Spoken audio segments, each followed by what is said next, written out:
Kalau kita ngomongin perusahaan, biasanya yang pertama kepikiran apa sih? Pasti untungnya kan, profitnya. Tapi, apa cuma itu aja tolak ukurnya? Nah, hari ini kita bakal ngebahas rapor model baru buat perusahaan. Ini bukan rapor biasa loh. Rapor ini nunjukin gambaran lengkapnya. Nggak cuma soal cuan, tapi juga soal gimana dampaknya ke kita, manusia, dan ke planet ini. Jadi dari mana sih semua ide ini datangnya? Kita mundur sedikit ke tahun 1994, ke sebuah konsep yang namanya Triple Bottom Line, atau TBL. Idenya tuh sebenarnya simpel tapi revolusioner banget. Kinerja sejati perusahaan itu nggak cuma diukur dari duitnya aja, tapi dari 3 pilar yang sama pentingnya. Dampaknya ke manusia, ke planet, dan ya tentu aja, ke profit. Ini benar-benar mengubah cara kita memandang kesuksesan. Oke, jadi dalam beberapa menit ke depan, kita akan bedah 4 hal penting. Pertama, kenapa ini lebih dari sekedar uang? Kedua, apa aja sih aturan mainnya biar laporannya bisa kita percaya? Ketiga, gimana cara perusahaan milih info apa yang penting buat dimasukin? Dan terakhir, kita lihat tantangan dan juga hadiah besarnya. Yuk, kita mulai dari yang paling dasar dulu.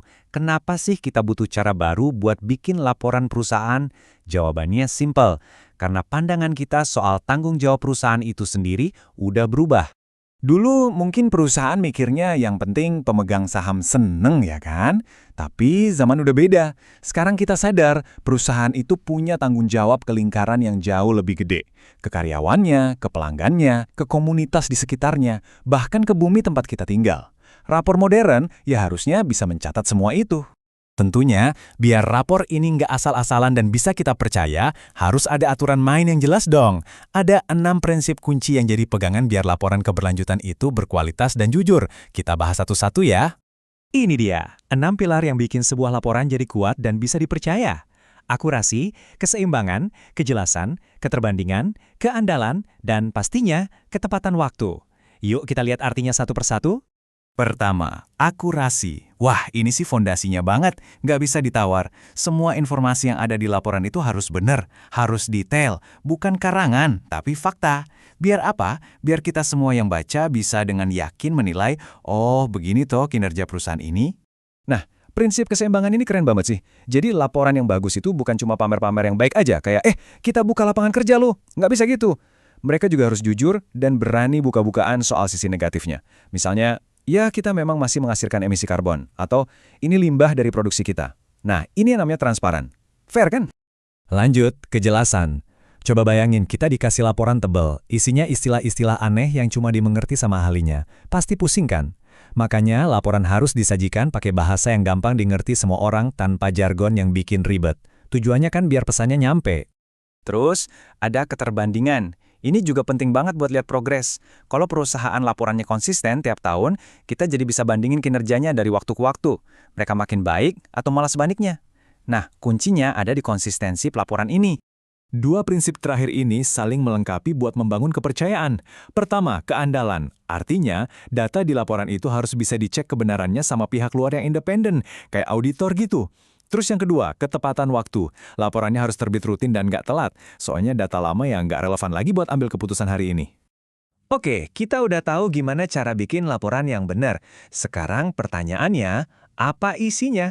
Kan nggak mungkin semua hal dimasukin. Nah, ada prinsip-prinsipnya juga nih buat milih konten apa yang paling relevan. Jadi, untuk milih konten yang pas, ada 4 filter utamanya. Pertama, harus dengerin semua pihak. Kedua, harus lihat gambaran besarnya. Ketiga, fokus ke hal yang paling krusial. Dan keempat, ceritanya harus utuh. Yuk kita gali lebih dalam. Yang pertama, keterlibatan pemangku kepentingan. Intinya, perusahaan itu harus mau pasang telinga. Mereka perlu ngobrol sama investor, karyawan, pemerintah, sama masyarakat sekitar. Tujuannya, buat tahu isu apa sih yang menurut mereka itu penting. Jadi laporan yang baik itu menjawab kekhawatiran orang-orang yang kena dampaknya. Nah, pertanyaan ini nih yang jadi kunci ke salah satu konsep paling vital dalam dunia sustainability reporting. Namanya materialitas. Gampangnya gini deh, dari segudang isu yang ada, mana sih yang benar-benar ngefek? Isu mana yang kalau orang tahu bisa bikin mereka berubah pikiran atau ambil keputusan yang beda soal perusahaan itu? Nah, inilah dia materialitas. Ini semacam filter buat menyaring hal-hal yang kurang penting. Jadi daripada melaporkan setiap detail kecil yang nggak relevan, perusahaan harus fokus ke isu-isu besar yang beneran bisa mengubah cara pandang kita semua. 2 prinsip terakhir ini memastikan kita dapat gambaran yang utuh, nggak sepotong-sepotong. Konteks keberlanjutan artinya perusahaan harus bisa nyambungin kinerjanya sama isu-isu besar dunia. Contohnya, perubahan iklim. Sementara kelengkapan itu artinya semua topik penting harus dibahas tuntas. Nggak ada yang ditutup-tutupi, mau itu kabar baik ataupun kabar buruk. Tentu, melakukan semua ini nggak gampang. Ada banyak tantangannya, tapi imbalannya juga sepadan banget. Di bagian terakhir ini, kita akan lihat kenapa ini sulit dan kenapa ini begitu penting untuk diperjuangkan. Ya, perubahannya jelas nggak instan, tantangannya gede. Mulai dari budaya yang penting profit yang masih kuat, sampai fakta bahwa pelaporan kayak gini seringnya masih bersifat sukarela. Tapi, coba dia lihat manfaatnya. Reputasi jadi makin bagus, kepercayaan publik meningkat, dan banyak bukti menunjukkan kalau perusahaan yang bertanggung jawab itu justru seringkali lebih untung dalam jangka panjang. Pada akhirnya, ya ini tujuannya. Ada pergeseran besar. Dari yang tadinya cuma ngejar profit semata, menjadi menciptakan nilai yang utuh. Nilai yang baik buat perusahaan, baik buat masyarakat, dan baik juga buat lingkungan. Ini sebuah transformasi besar. Oke, sebagai penutup, saya mau kasih satu pertanyaan buat kita renungkan bareng-bareng. Kalau rapor sebuah perusahaan itu isinya cuma angka keuntungan doang, kira-kira bagian cerita apa ya yang selama ini kita lewatkan? Coba deh, dipikirin.